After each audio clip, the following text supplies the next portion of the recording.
Oh, I've been wanting a rib meat sandwich. This is how to do it.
Okay.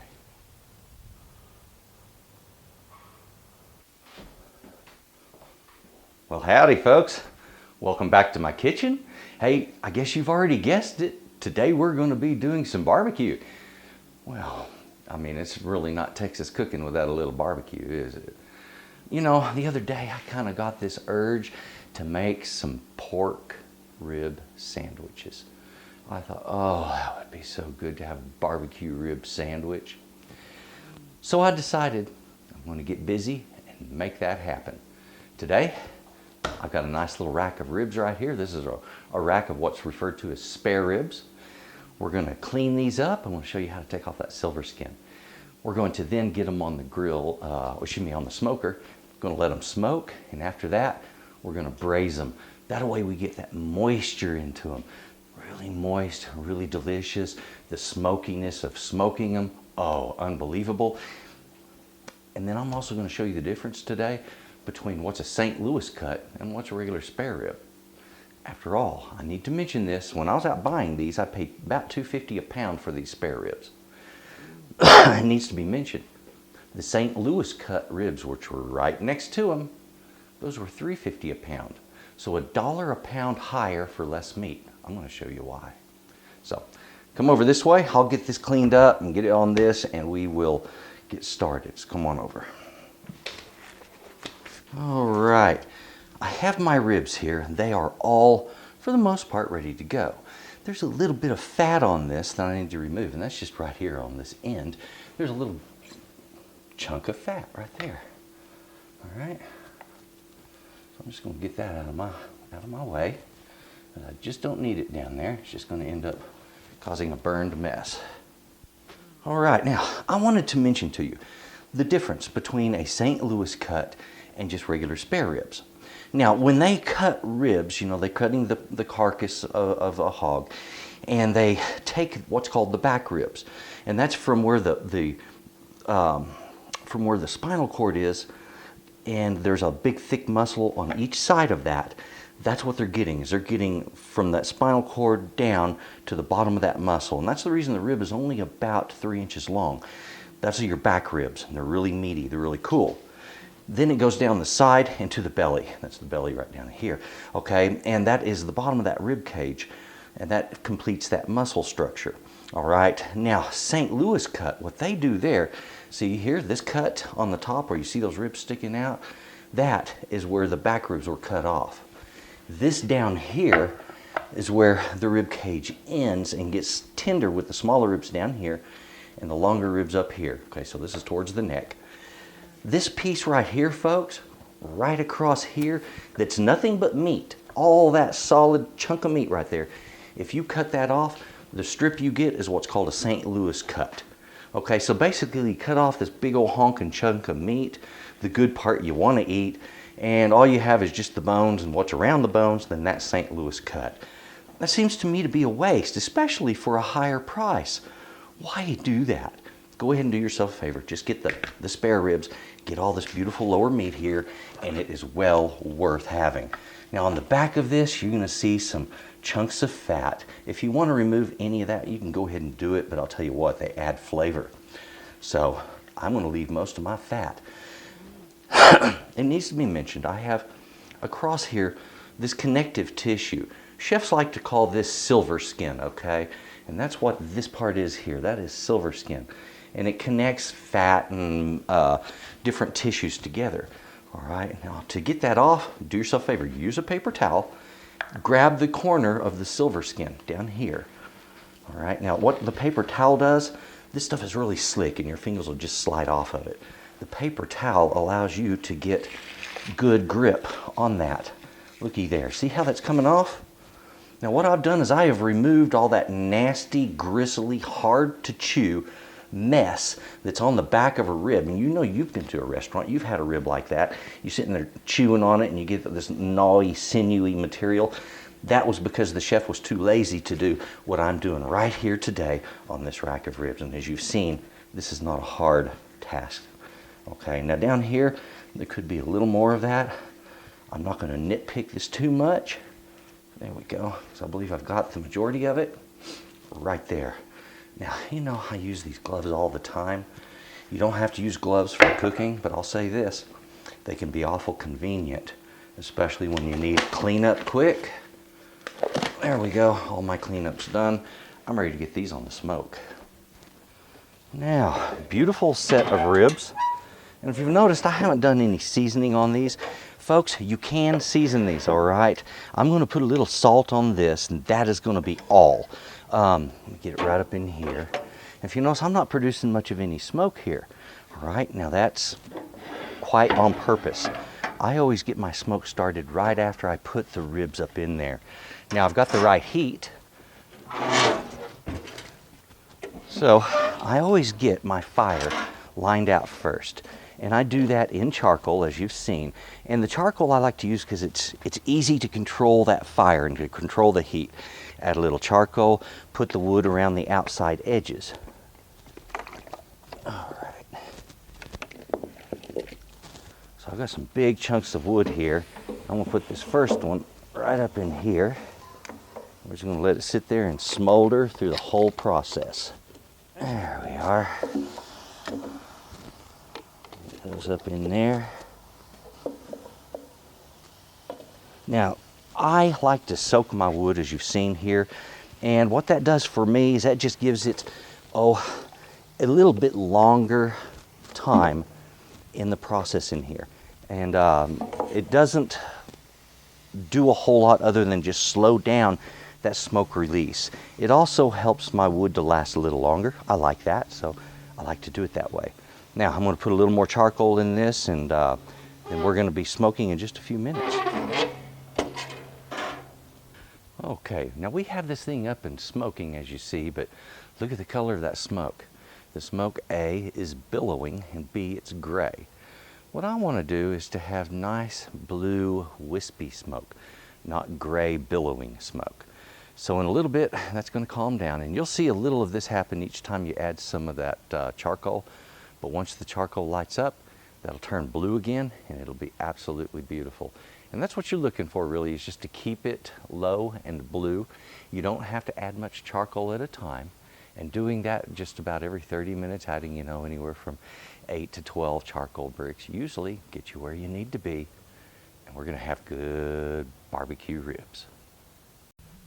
So my big question is, what do I do while I'm waiting for the ribs to smoke? I want some breakfast. Let's see here. Oh, there we go. Breakfast. Oh, God, that's good. Alrighty, there we go. We're starting to get a little more blue color in that smoke. Still pushing out a little too much, though. I like it a little lighter than that and a little bluer than that, so we'll keep an eye on it. My temperature went up to 250, so I closed my damper. I'm bringing down the temperature on it, and at the same time, that will blue up my smoke. There we go. We have pretty much obtained what we're looking for. It's now wispy. It is blue in color, and it will get a little more blue than that even. But that is what we're looking for right there, folks. So your smoke pretty much tells you how well you're smoking. All right, let's take a look here. Now, oh, that's looking beautiful. Now I want to say this, whenever you're doing barbecue and you're smoking like this, that meat can dry out, especially a thin piece of meat like ribs like this. So we often use what we call a mop sauce, which is usually oil and vinegar boiled together with some spices. But you can also just go straight on with a little bit of oil. Now, when it comes to ribs, I do this method more than I actually do the mop sauce, all right? And it does a really good job. The thing of it is these aren't going to be in here long enough to form a really a hard rind or anything like that. And I don't really want that on these ribs. They are going to be nice and juicy when I'm done with them. But I want, while I'm smoking them, to keep as much moisture in as possible. And the way we do it is with some sort of a fat over the outside. Now, if I wanted to use something that was flavored like the meat, I would use simply some melted lard. I could brush the lard over this, and it would be doing the exact same job that this olive oil is going to do. Folks, you do it however you'd like. It's going to work out fine. There we go. I'm going to turn that over so we can switch ends toward the heat. Keep our smoking even. It'll do fine. Now, I did go ahead and put a little salt on this. That way it was seasoned, but that was all I put on it, nothing else. There we go. You get a good look of it this way. You see how well it's cooking. Now, see, we're getting a little bit of this red going on the edges and the ends. And what that is the chemicals in the smoke, nitrates and nitrites, are affecting what's called myoglobin. Myoglobin is the protein in the meat that's red, okay? And it's not blood, it's protein, okay? Myoglobin, not hemoglobin. That's what it's affecting. It's giving it, it's preserving it basically and keeping its color. And it causes it to be a beautiful red color. Now, while I am talking about mop sauces and things like that, I wanted to mention barbecue mops. This is one right here that I made my show on how to make a barbecue mop. And this is a custom made mop, and that's what we're talking about. If you really want a good one that'll last a long time, check out that video. This is what we use when we're applying a lot of mop sauce or barbecue sauce to barbecue. These things are great, all right? And if you've never used a barbecue mop, give it a try. You're gonna love it. I generally won't dirty up my barbecue mop for just a single rack of ribs. Like you saw, I'm just gonna put a little oil on it and we're gonna go on because it's gonna get braised in a few hours. This is when I use lots of barbecue, big pieces like pork shoulder or maybe brisket, something like that, that's going to be receiving a mop sauce, and that's where this comes in handy. Alrighty, this has been smoking now for a total of 4 hours. The bones are starting to protrude just a little bit, but the ribs are not ready. Let's take a look. Oh, look at that. That is a gorgeous rack of ribs, folks, right there. All right, down in the pan it goes. This is the pan that we are going to finish it off in. And the technique is called braising, and that's where you cook in liquid, okay? So we're gonna put some water down in here, not a whole lot, and we're gonna put a lid on this, and we're gonna let it sit there and cook until the bones are sticking out about a ½ inch all the way across the rack. At that point, that meat will then start falling off of the bone, and we have got good eats right here. Okay, now I've got a quart of water here. I don't think I'll need all of it, but we'll see. And I have them starting with hot water. So it looks like I've got about 3 cups total that I've used. And my ribs aren't floating in this, okay, but the water's halfway up on them. We just need moisture. And the idea here is we already have beautifully cooked ribs. They're wonderfully smoked, but they're not tender and fall off the bone yet. So I need to get them to that stage, and I want them to be juicy when I'm done. And this is the way to make that happen. In fact, it's the best way I know of. And braising has long been called the king of cooking. And that's because of the incredible flavors it brings out. This will do the ribs good. And it makes for a really, really good sandwich. All right, now in the oven it goes.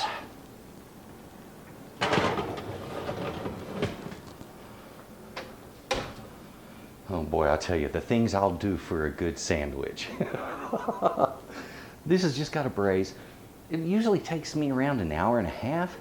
But hey, it depends on the rack of ribs, it depends on the weather, it depends on the altitude, it depends on so many different things. It depends on the temperature of the oven. So I can't tell you exactly how long. I'm doing 325 degrees. I expect it to be about an hour and a half.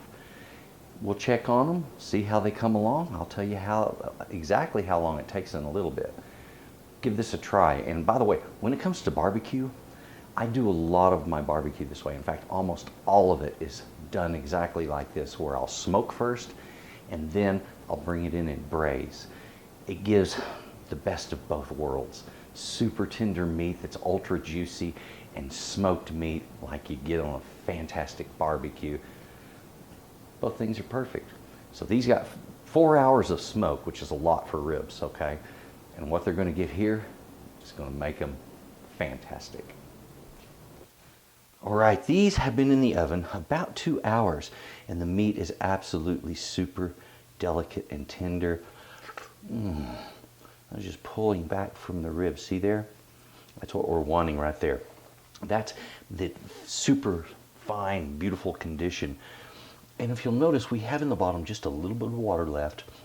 That is going to make the best au jus if you want to do that on top of just chopped up rib meat. All right, now what I'm going to do is I'm going to take some of this rib meat. We're going to cut it up for the purpose of making my sandwich.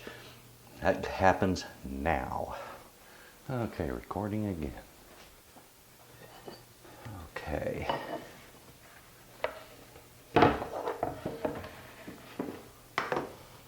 Let's see here. And I'll just use the knife I'm going to cut it up with. Okay, one bone slipped out clean. So that's how thoroughly cooked. And that's what I'm looking for right there. Beautiful rib meat. And folks, wow, we'll turn this around so you can get a close look at it.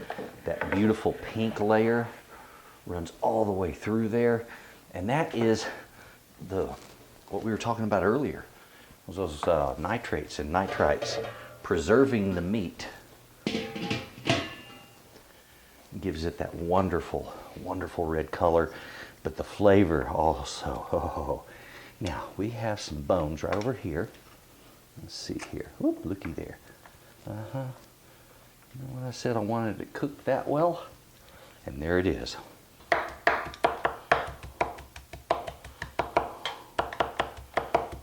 All right. Now, there's only one way this could get better, and that's if we have a really banging good barbecue sauce to put on there. And you know, folks, I make my own sauces, but every once in a while, I just feel like pulling out a bottle, not having to mess with making a sauce, and be able to use somebody else's. Now, I'm using one that is a sugar-free sauce. It's Ray's. I don't get paid by them. They're not sponsoring me. Boy, I would love it if they did. Hey, Ray's, if you want to sponsor me, give me a shout. I'd love to have you. All right, so there we go. Beautiful. So now we have a wonderful sauce mixed in with that fantastic barbecue. I just got to build a sandwich. Now, I decided earlier I wanted a very special sandwich. So I decided some Swiss cheese would probably be the ticket, okay? So here we go, a little Swiss cheese here. That's great looking, isn't it, right there? Got our meat up on here. Oh, I'm being a little bit messy. Come on, Stu, you can do better than that. I'm thinking, you know, with my barbecue, I like to top things with a little coleslaw. It's always nice to have a little beautiful coleslaw with your barbecue, isn't it? And there it is, right there, folks. Again, not going to kill myself. Not going to burn any bridges on getting this one ready. Oh yeah, right there. Well, there it is, folks. All finished. One beautiful rib meat sandwich. Barbecue rib sandwich. Does it get better? I don't know. Let me tell you, I've been waiting for this since the first of the week. Oh wow. I've been looking forward to it also.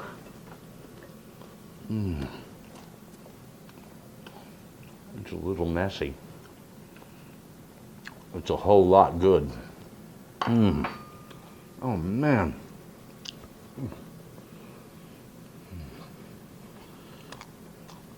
If you want a great sandwich, sometimes it takes a little time to get there, but it's well worth it. Hey folks, do me a favor. If you like this, give it a thumbs up. Please subscribe, share this video. These are the things that really help us creators out, and that'll help me to grow this channel bigger so I can produce better videos for you and better recipes. Do me a favor and do that. Also, drop a comment in the comments box.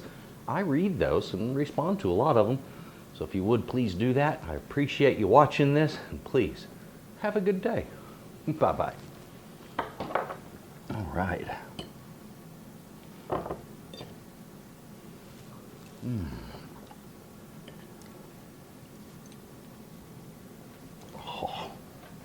Oh, that's good.